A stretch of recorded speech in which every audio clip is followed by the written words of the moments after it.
Hello दोस्तों, एक बार फिर से स्वागत है आपका अपने YouTube चैनल पर। रीट एग्ज़ाम 2021 के लिए काफ़ी महत्वपूर्ण ये सूचना हम आपके लिए लेकर आए हैं, क्योंकि एग्ज़ाम हो चुका है और अब आपके फॉर्म की डेट भी आपको घोषित कर दी गई है, विज्ञप्ति जारी कर दी गई है। तो उसी को लेकर काफ़ी महत्वपूर्ण नोटिस है कि कौन कौन से डॉक्यूमेंट्स हैं जिनकी आपको ज़रूरत है। तृतीय श्रेणी फॉर्म भरने के लिए जो आवश्यक दस्तावेज हैं वो आपको लगाने होंगे और वो कब के होने चाहिए, इन सभी के ऊपर इस वीडियो के अंदर बात करने वाले हैं। चाहे वो आपका मूल निवास हो, चाहे जाति प्रमाण पत्र हो, ईडब्ल्यूएस हो या अन्य कोई सर्टिफिकेट हो, तो उन सभी के बारे में डिटेल से यहाँ पर हम आपको बताने वाले हैं। वीडियो को लास्ट तक जरूर देखिएगा, जिसके कारण कि आप फॉर्म फिल करो तो उसमें कोई भी गलती नहीं होगी आपसे और आपका फॉर्म एकदम अच्छे से भरा जाएगा और आपके जो चयन होने की संभावना है वो अधिक से अधिक बनी रहेगी। चलिए वीडियो को लास्ट तक जरूर देखिएगा, पसंद आए तो लाइक और शेयर करना ना भूलिएगा। और यदि अभी तक आपने हमारे यूट्यूब चैनल को सब्सक्राइब नहीं किया है तो प्लीज़ चैनल को जरूर सब्सक्राइब कीजिएगा। वीडियो स्टार्ट करते हैं। अभ्यर्थियों के प्रमाण पत्र के संबंध में जो प्रावधान है, यानी कि जो इम्पोर्टेंट नोटिस है, वो बिंदु नंबर 13 है और उसमें क्या लिखा गया है कंप्लीट डिटेल से बात करने वाले हैं। इसमें सभी के बारे में आने वाला है, इसलिए लास्ट तक वीडियो को जरूर देखिएगा। तो फर्स्ट जो पॉइंट है उसमें लिखा हुआ है, अभ्यर्थियों को वर्ग विशेष हेतु आरक्षित पदों का लाभ तभी दे होगा जब उनके मूल दस्तावेजों की जांच उपरांत अभ्यर्थी नियमानुसार नियुक्ति हेतु पात्र हो। यानी कि यदि आपने ओबीसी, एससी, एसटी, ईडब्ल्यूएस के अंदर फॉर्म अप्लाई किया है तो आपके जो मूल दस्तावेज हैं उनकी जाँच होने के बाद में ही आपको सुनिश्चित किया जाएगा कि आपका जो सिलेक्शन है वो होगा। आपके जो दस्तावेज हैं वो बिल्कुल सही हैं। इसके लिए काफ़ी सारे इसमें प्रावधान हैं, जैसे कि आरक्षित पदों हेतु अभ्यर्थियों को राजस्थान राज्य में सक्षम अधिकारी द्वारा जारी मूल निवास प्रमाण पत्र एवं जाति प्रमाण पत्र प्रस्तुत करने अनिवार्य होंगे। तो यहाँ पर यदि आप ओबीसी, एससी, एसटी कैंडिडेट हो, ईडब्ल्यूएस कैंडिडेट हो, तो आपको क्या लगाना होगा, एक आपका मूल निवास प्रमाण पत्र और दूसरा जाति प्रमाण पत्र लगाना होगा, जो कि किसके द्वारा होगा, सक्षम अधिकारी के द्वारा होगा। अन्य पिछड़ा वर्ग, अति पिछड़ा वर्ग के प्रमाण पत्र में निवास स्थान एवं क्रीमी लेयर एवं नॉन क्रीमी लेयर की प्रविष्टि सही एवं पूर्ण रूप से भरी हुई हो एवं नियम अनुसार नवीनतम जारी किए हुए प्रमाण पत्र मान्य होंगे। इसमें स्पष्ट लिखा हुआ है नियम अनुसार नवीनतम जारी किए हुए प्रमाण पत्र, यानी कि 6 महीने पुराना जो रूल है वो होना चाहिए। 6 महीने ही होने चाहिए, उससे ज़्यादा पुराना ना हो। और यदि आपके पास समय है अभी तो आप एक बार बनवाने के लिए ट्राई कर लीजिए, जिससे कि आने वाले टाइम में आपको कोई भी समस्या ना हो, आपके पास पुराना भी रहे और आपके पास नया भी रहे। अन्य पिछड़ा वर्ग, अति पिछड़ा वर्ग का नवीनतम प्रमाण पत्र जो पिता के नाम, निवास एवं आय के आधार पर सक्षम अधिकारी द्वारा जारी किया हुआ हो, प्रस्तुत करने पर ही उस वर्ग का लाभ दे होगा। पति के नाम, निवास एवं आय के आधार पर जारी प्रमाण पत्र मान्य नहीं होगा। जो महिलाएं हैं उनके लिए स्पष्ट लिख दिया है कि पति की आय के ऊपर या प्रमाण पत्र मान्य नहीं होगा, उन्हें भी अपने पिता का नाम और पिता की आय के अकॉर्डिंग ही ये प्रमाण पत्र लगाना होगा, जो कि सक्षम अधिकारी द्वारा जारी किया होगा।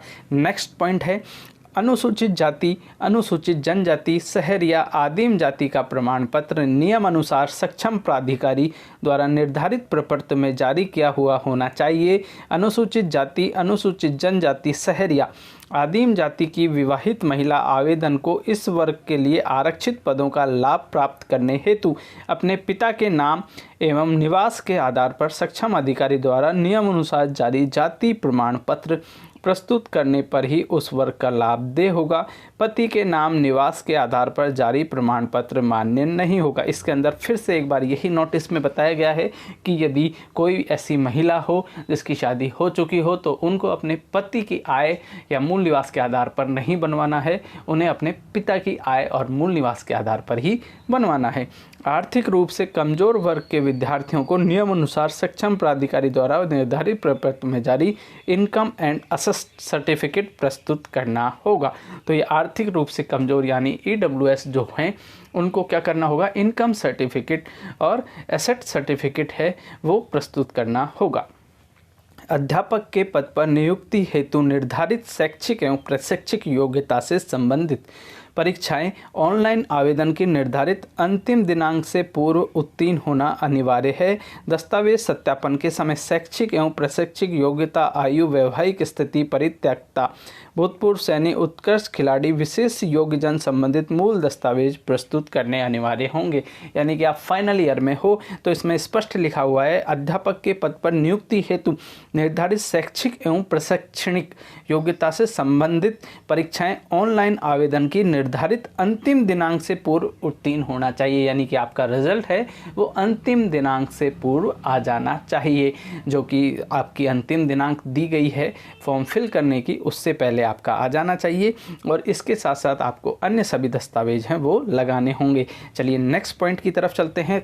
वीडियो थोड़ा लंबा होगा लेकिन काफ़ी इंफॉर्मेटिव है, क्योंकि आपको अप्लाई करना है। यदि आपका क्लियर है, आपको यदि जो 60% इसमें जनरल का दिया हुआ है उससे आप क्लियर हो तो 60 वाले लगा सकते हैं। उसके अलावा अन्य की कैटेगरी वाइज अलग अलग इसके अंदर पासिंग मार्क्स दिए हुए हैं, तो वो भी आपको ध्यान रखना है और सभी को फॉर्म इसमें फिल करना है, क्योंकि काफ़ी बार परसेंटेज कम भी चले जाती है। इसलिए आपको जो आपका यदि 60% से अबव है जनरल में, अन्य कैटेगरी का अलग अलग जो होगा पासिंग मार्क्स, उसके अकॉर्डिंग ज़रूर फॉर्म फिल कीजिएगा। भूतपूर्व सैनिक के पदों हेतु आरक्षित पदों का लाभ ऑनलाइन आवेदन की अंतिम निर्धारित दिनांक से पूर्व या सक्षम स्तर के जारी सेवानिवृत्त प्रमाण पत्र NOC का प्रमाण पत्र प्रस्तुत करने पर ही दे होगा। यानी कि कोई भूतपूर्व सैनिक है तो उनको सेवानिवृत्ति प्रमाण पत्र देना होगा या NOC जारी कर जो हुई है वो देनी होगी, अप्लाई करनी होगी, उसके अकॉर्डिंग ही उनको इसका लाभ दिया जाएगा। उत्कृष्ट खिलाड़ियों के पदों के हेतु सक्षम स्तर के जारी खेल प्रमाण पत्र जो ऑनलाइन आवेदन की अंतिम निर्धारित दिनांक से पूर्व का हो का प्रमाण पत्र प्रस्तुत करने पर ही उत्कृष्ट खिलाड़ी कोटे के पदों का लाभ दे होगा। विधवा श्रेणी में आवेदन करने वाली महिला अभ्यर्थियों को पति का मृत्यु प्रमाण पत्र एवं पति के नाम से लिंक ऐसा दस्तावेज साक्ष्य जिसमें उसके पति का नाम अंकित हो या विवाह प्रमाण पत्र, आधार कार्ड, राशन कार्ड, बच्चे का जन्म प्रमाण पत्र, मतदाता पहचान पत्र आदि के नाम से जारी मूल निवास जाति प्रमाण पत्र प्रस्तुत करने होंगे। यानी कि इनमें से आपके पास जितने भी हो जिसके अंदर आपके पति का नाम हो या अन्य को जो इसके अंदर दस्तावेज दिए हुए हैं उनमें से आपको प्रस्तुत करने होंगे, तभी ये लाभ आपको मिल सकेगा। परित्यक्ता विवाह विच्छेदित श्रेणी में आने वाली महिला अभ्यर्थियों के द्वारा माननीय उच्च न्यायालय से जारी विवाह विच्छेद की डिक्री आदेश प्रस्तुत करने पर ही इस श्रेणी हेतु पात्र माना जाएगा। जो डाइवोर्सी हैं उनके लिए ये पॉइंट लिखा गया है कि उनको क्या माना जाएगा, माननीय उच्च न्यायालय के द्वारा जो आदेश दिया गया है वो प्रस्तुत करना होगा। नेक्स्ट पॉइंट की तरफ चलते हैं। शासन के परिपत्र क्रमांक जो क्रमांक है 2006 दिनांक 22/5/2006 से राजकीय सेवा से नियुक्त हेतु विवाह पंजीयन करवाना जाना अनिवार्य किया गया है। अतः इस संबंध में विवाह प्रमाण पत्र प्रस्तुत करना वांछनीय है। यदि आपकी शादी हो चुकी है तो आपको मैरिड, यदि आपने फॉर्म के अंदर दिखाया है तो आपको विवाह प्रमाण पत्र प्रस्तुत करना होगा। विवाहित महिलाओं के लिए संतान संबंधी घोषणा प्रस्तुत करना अनिवार्य है एवं विधवा और परित्यक्ता श्रेणी की महिलाओं को ऑनलाइन आवेदन की अंतिम दिनांक तक पुनर्विवाह नहीं किए जाने संबंधी या विवाह परित्यक्ता श्रेणी में होने संबंधी शपथ प्रस्तुत करना होगा। इसके अंदर स्पष्ट लिखा हुआ है कि विवाहित महिला के लिए संतान संबंधी घोषणा, विवाहित को जितने बच्चे हैं उनकी घोषणा इसके अंदर लेती है आजकल सरकार, जैसे कि 2 हैं, 1 है और कब से कब तक वो हुए हैं उनकी एज के अकॉर्डिंग वो भरना होता है। और विवाह तो विधवा या परित्यक्ता को उसका सर्टिफिकेट देना होगा और घोषणा करनी होगी कि जहाँ तक उन्होंने फॉर्म अप्लाई किया था तब तक उनकी जो परित्यक्ता हैं उनके द्वारा शादी नहीं की गई है। अभ्यर्थियों को अंतिम शैक्षणिक संस्था द्वारा जारी चरित्र प्रमाण पत्र यथा समय प्रस्तुत करना अनिवार्य होगा। यानी कि आपने जो लास्ट बीएड की है उसका जो प्रमाण पत्र होगा या आपकी जो लास्ट डिग्री है वो कहाँ से की गई है उसका क्या करना होगा, चरित्र प्रमाण पत्र लगाना होगा, जिससे चरित्र के संबंध में कम से कम अच्छा का उल्लेख अंकित होना आवश्यक है। तो ये भी आपको देखना है कि इसके अंदर कोई आपकी गलती के कारण जो टीचर हैं उनके द्वारा कुछ ऐसा ना लिखा हुआ हो, अच्छा कम से कम इसमें लिखा हुआ हो। अभ्यर्थियों को 2 राजपत्रित अधिकारियों द्वारा जारी जो शपथ पत्र होता है, संस्था प्रधान द्वारा जो जारी होता है चरित्र प्रमाण पत्र, वो भी इसके अंदर लगाना होगा। राजपत्रित अधिकारियों की इसमें सील लगेगी। चलिए नेक्स्ट जो पॉइंट है, अभ्यर्थियों को चयन उपरांत आचरण संबंधी पुलिस सत्यापन प्रमाण पत्र यथा समय नियुक्ति प्राधिकारी को प्रस्तुत करना होगा, जिसमें आवेदन के विरुद्ध ऐसी किसी आपराधिक धारा का उल्लेख नहीं होना चाहिए जिससे राज्य सेवा में नियुक्ति में बाधा समस्या उत्पन्न हो। किसी आपराधिक प्रकरण में दोष सिद्ध होने या प्रकरण बाद न्यायिक रूप से विचाराधीन होने पर नियुक्ति हेतु अपात्र होंगे। तो इसके अंदर क्या होगा, पुलिस जो होता है वेरिफिकेशन वो आपको करना होगा और वो आपका बिल्कुल सही होना चाहिए, आपके ऊपर कोई भी आपराधिक मामला दर्ज नहीं होना चाहिए। नेक्स्ट है, अभ्यर्थी को चयन उपरांत सक्षम प्राधिकारी द्वारा जारी चिकित्सा जांच संबंध चिकित्सा प्रमाण पत्र यथा समय नियुक्ति प्राधिकारी को प्रस्तुत करना आवश्यक होगा कि वह पूर्ण रूप से स्वस्थ हैं और राज्य सेवा के लिए पूर्णतः उपयुक्त है। तो चयन के जो उपरांत क्या करना होगा, उसको चिकित्सा अधिकारी के द्वारा फिटनेस जो सर्टिफिकेट होता है वो प्रस्तुत करना होगा।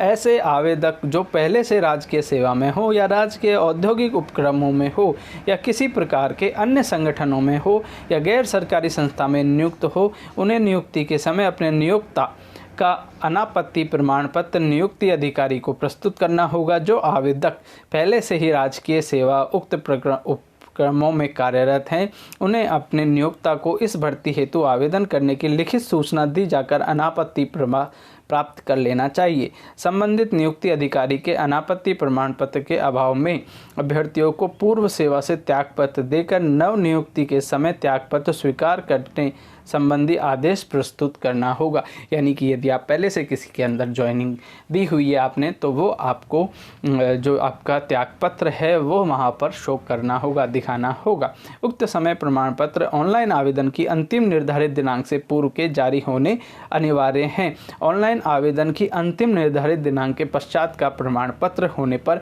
वर्ग विशेष का लाभ दे नहीं होगा। इसके अंदर स्पष्ट लिखा हुआ है, ये सबसे ज़्यादा कन्फ्यूजिंग वाला है, तो इसके अंदर लिखा हुआ है जो आप देख लीजिएगा। यहाँ पर स्पष्ट लिखा हुआ है, उक्त समस्त प्रमाण पत्र ऑनलाइन आवेदन की अंतिम निर्धारित दिनांक से पूर्व के होने चाहिए। जो आपकी अंतिम निर्धारित दिनांक है उससे पूर्व के जारी होने अनिवार्य हैं। ऑनलाइन आवेदन की अंतिम निर्धारित दिनांक के पश्चात का प्रमाण पत्र होने पर वर्ग विशेष का लाभ दे नहीं होगा।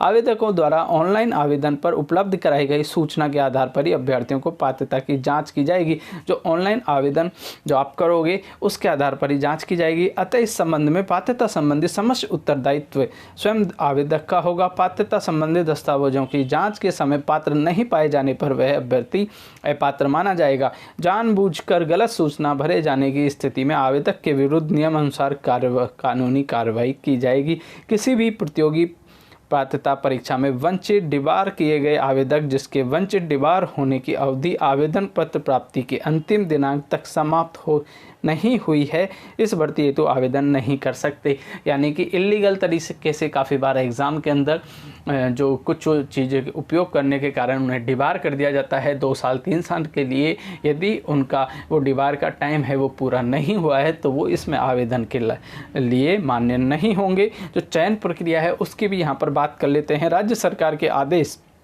27/12/2021 के प्रावधान के अनुसार राज्य स्तरीय वरीयता एवं चयन सूची तैयार करने हेतु निम्न प्रक्रिया अपनाई जाएगी। राजस्थान पंचायती राज नियम 1986 के नियम 277 के उपनियम के अंतर्गत अध्यापकों को इस श्रेणी भर्ती हेतु निर्धारित प्रक्रिया के अनुसार वरीयता सूची तैयार की जाएगी। अध्यापक लेवल द्वितीय के पद हेतु राजस्थान अध्यापक पात्रता परीक्षा 2021 लेवल द्वितीय के कुल प्राप्तांक प्रतिशत का 90% एवं स्नातक परीक्षा के कुल प्राप्तांक प्रतिशत का 10% लिया जाकर कुल 100% के आधार पर राज्य स्तरीय वरीयता सूची तैयार की जाएगी। यानी कि जो बीएड लेवल है सेकंड, उसमें क्या किया जाएगा, 90 और 10 का रेशो रखा जाएगा। 90 आपके रीट एग्जाम के और 10 आपके एकेडमिक होंगे जो कि आपके ग्रेजुएशन के होंगे। 4 वर्षीय समेकित पाठ्यक्रम के अर्थात के स्नातक उपलब्धि की परीक्षा के शैक्षिक विषयों से प्राप्तांक स्तर होंगे जो कि लेवल फर्स्ट के अंदर आपका कंप्लीट रीट एग्जाम का ही होगा। इसके अलावा यदि आपको कोई भी इसमें डाउट हो, कोई भी समस्या हो, तो आप इस वीडियो के नीचे जरूर कमेंट बॉक्स में कमेंट कीजिएगा। वीडियो पसंद आए तो लाइक और शेयर करना ना भूलिएगा। आपको कोई भी समस्या हो तो कमेंट बॉक्स में जरूर कमेंट कीजिएगा। मिलते हैं नेक्स्ट वीडियो में काफ़ी इंपॉर्टेंट इन्फॉर्मेशन लेकर। धन्यवाद।